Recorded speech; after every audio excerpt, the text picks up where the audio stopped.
So we have to learn a lot from you people, and something hopefully you can also get from this lesson also. I am once again thankful to you for your time sharing with us. We Thank move you. ahead. Pleasure. Thanks, sir. We move ahead with our next presenter, and that is Dr. Mubasher Hussain. He is from Global Hydropower and Dams Envision Digital United Kingdom. He will be talking about modernizing hydro operation. Dr. Mubasher Hussain, it's your time. Please tell us something about modernizing the hydro operation. Can you unmute your mic first?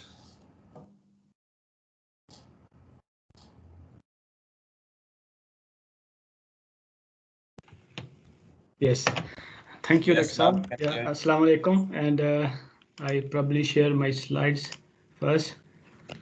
You can see my Yes. slides. Yeah. Okay. Yeah, Thank it you. is quite visible, and your voice is also clear. Thank you very much. Go ahead. Okay, sure. So this afternoon I am going to share some presentation about the modernization of hydro plants. And as we know that the digitalization actually is taking a lot of industries, replacing a lot of manual operation in terms of they're replacing them with the digital solutions, and improving their operation and improving their maintenance, and of course they are optimizing the cost as well, so they can see a lot of benefits of digital solution. So now actually here I'm going to share with you the digitalization and its application in water sector, water management sector as well. So if we see the traditionally the hydropower plants, actually this is just simple layout of principle that we get the inflow and we run the hydro turbines and we generate hydropower. But practically actually until now we can see that a lot of utilities, they are basically based on historical data, and they are doing historical based reservoir operation, and then they are optimizing their hydropower generation, whether it is for hydropower and even irrigation scheduling and water supply scheduling as well.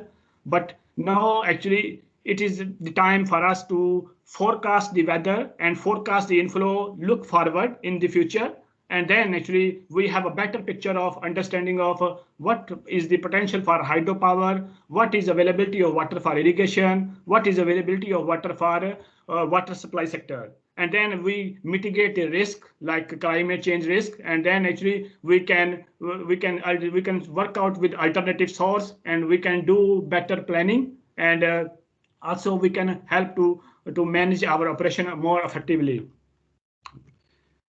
So here, this slide shows that actually one of our case study we implemented recently. So EN Weather is one tool which is used for weather forecasting. Like it can forecast the rainfall and forecast snow and temperature as well.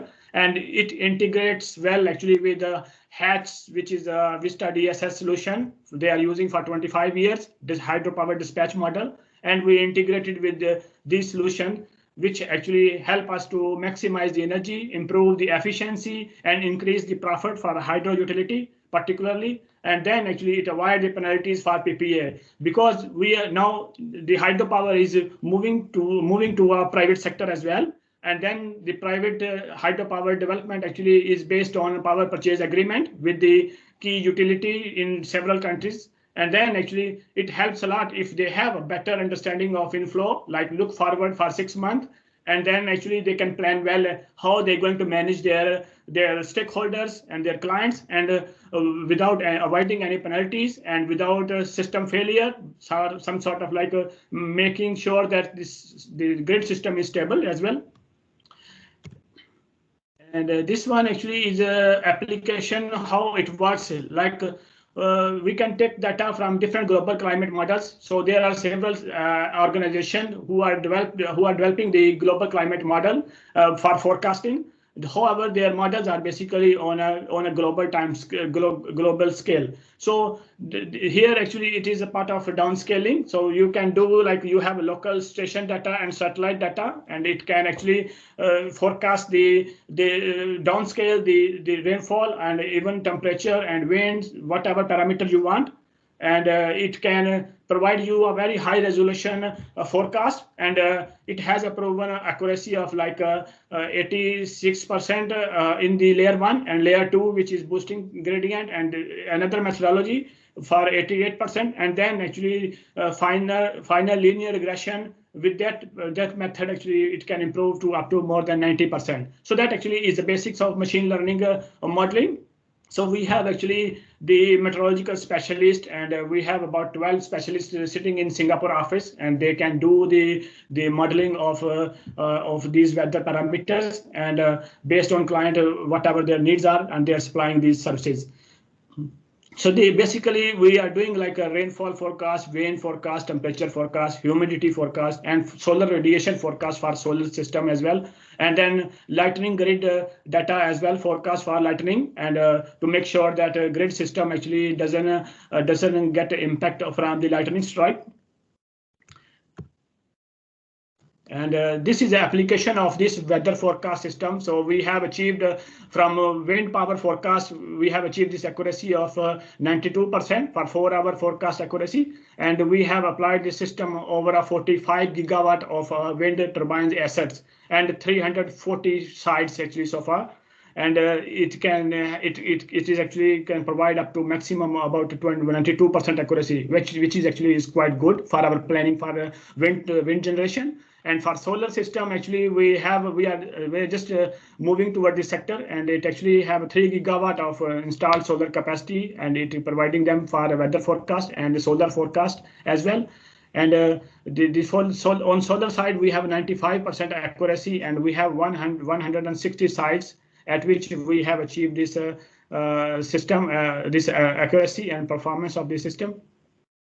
For rainfall forecast, which actually is one of the key interests here. So we actually recently applied about 3.4 gigawatt, about 100 megawatt of installed capacity in Southeast Asia. And we implemented this system and linked with the water dispatch management system. And then actually it achieved actually 87% accuracy during the first year of this operation. So we're looking forward actually, if this system actually is matured enough, and then it can forecast the weather for a 90 to 95% accuracy, that actually it would be great actually opportunity for us for hydropower planning, for irrigation planning, water supply planning, and also for flood mitigation perspective as well. And then actually we have this application in urban drainage system. So like we get recently quite a lot of attention from urban flooding, and then for water supply and irrigation sector as well, this can work as well. So this actually is just a basic methodology of Vista DSS hydropower model. So basically we can configure the electricity demand, which actually is coming from power purchase agreement, the commitment, and generation cost, levelized cost of energy, which actually is from particular hydropower station. So we can feed into that information, observed inflow, the weather forecast, inflow forecast for 6 months, grid system constraints, and also machine availability. So all this information actually have to feed into our system, and then actually it can simulate the long-term planning, some long-term like forecast of look ahead of 7 months for water level projection under various scenario of generation and water supply as well. And also it can give us some confidence of how much energy we can produce from particular hydropower station.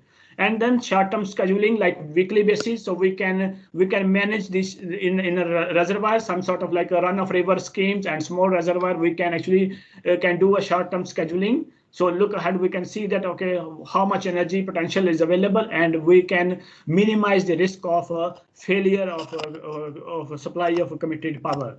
and then actually it give an insight of real time picture of that. Okay, what is the real time hydropower production and water supply, irrigation demand, and then actually it can provide a full insight of what's going on real time basis on your system. The system actually you can build a mobile application. It can be installed on a server, some particular desktop computer, and can have a web-based application as well. You can log in anywhere and you can access that system. So this is our case study of we have actually this application in North America, particularly in Canada and in US, and then actually we recently have one in Malaysia.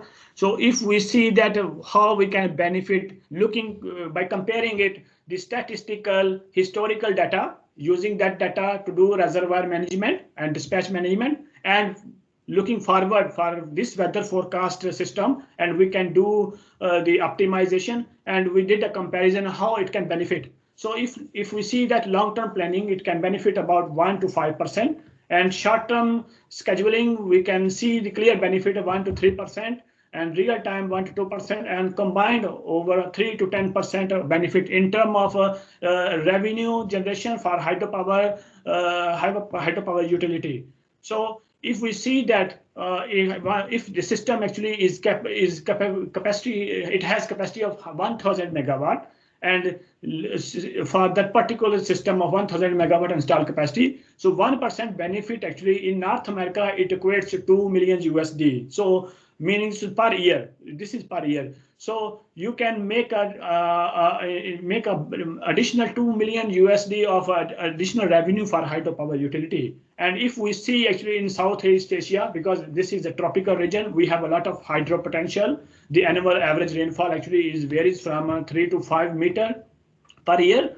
And then actually we can see here actually it is really playing a lot of benefit. Like we can make a difference of 4 million USD per year. So this system actually we can see that in terms of additional revenue generation, how much it could benefit to us. And apart from it, actually, it's other benefit like flood mitigation, managing various stakeholder downstream is actually add-on benefit as well. And this is a case study of Sarawak. So we actually, our main objective was to maximize energy, reduce spill, and water security, and safe hydro operation. And this system we applied for 3 dams in Sarawak.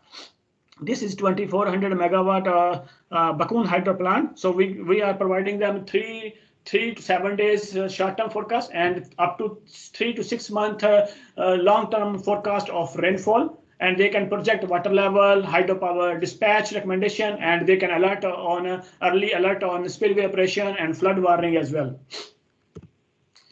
And this is something like what it can do with integrated operation of wind and solar. So our application actually can forecast the wind potential and solar potential on up to 6 month look ahead period, and hydropower potential as well. So if we integrate all together with all the renewables, so hydro is more flexible. Solar and wind actually it is something like you can generate and you can make benefit from it. And otherwise you can lose unless you have a mega storage system. So when hydropower integrated with wind and solar, so wind and solar at the bottom, and actually if you have your system demand in the top red line in this diagram, and you can integrate all the renewable solutions, and you can optimize the dispatch for hydro, because hydro is flexible, and you can fill that gap. You can meet that gap by meeting this demand actually from the system, and it can maximize your benefit for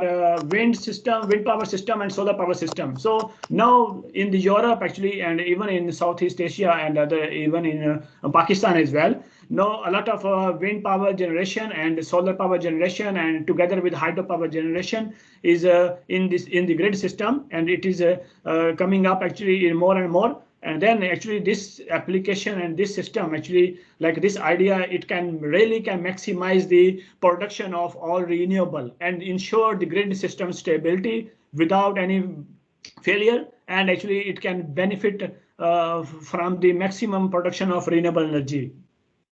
And This actually slide shows something like application of the digitalization in terms of dam safety system. So can I request to conclude in a couple of minutes? Yep, I just have a few slides, so I just conclude this. So digital dam safety system in terms of, we understand that the digital dam safety is one of our key concerns. Recent issues like in North America, in South America, and also in US as well. So basically, we have to manage this dam safety proactively. So how we can do that? So currently, our system actually is just mostly is a manual collection of the data system. And what we are doing actually, we're doing quarterly reporting, annual inspections, event-based reporting as well. And then at the end, we have a 5-yearly specialist review by international consultants, which can make sure that, okay, the system actually is good enough and your dam actually is safe. However, if some incident happened, then actually it is a long process of procurement and to implement the system. And actually at the end, actually, if it is time based, you can spend actually 6 months to 1 year period for that assessment, and then you find the issue as well. Like for example, if the earthquake can happen. So we actually design the system like we can pull all this data at the bottom. In terms of all this data is on the dam, localized on the dam instrumentation. So you can put on ENOS platform, and then you can tag in the seismic data from USGS for the regional seismology, and then the weather forecast and flood forecast actually can come up with our application, which actually I explained to you. And then you can add on the smart analytics like dam safety risk tool, hydro asset management tool, risk-based asset management tool, and then you can do a real-time dam safety monitoring as well. And it can be assessed anywhere, so it doesn't matter where actually the specialist and expert is sitting. You can share this information, and you can share the particular like accounts to him, and he can access thoroughly the overall dam safety of particular dam, what actually is being happening. And if you have a multiple dams, and easy for the subject matter expert to evaluate that. And the last one, actually, this is my last slide. So this is about a generation control center. So you can monitor and control your wind power asset, solar asset, and hydropower asset as well, and also the thermal asset like coal and gas plants.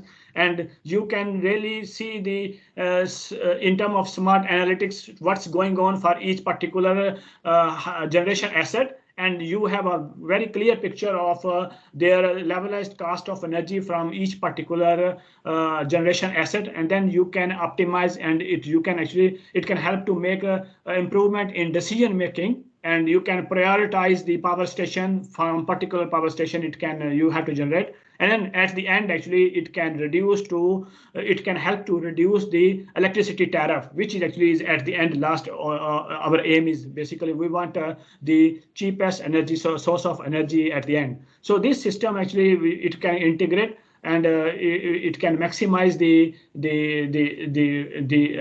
energy, and it can lower the risk for the specific the owner, asset owner as well. And yeah, that's all. Thank you.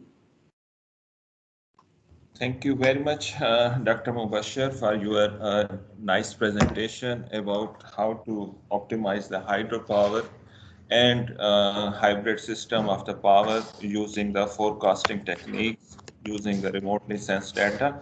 Hopefully, it will be quite useful for the dam operator in Pakistan, by the WAPDA, by the NPCC, National Power Control Center. And hope we can also get some technology transfer from you also. If some of our students want to work on similar gadgets, hopefully you will be extending the cooperation. Yeah, definitely.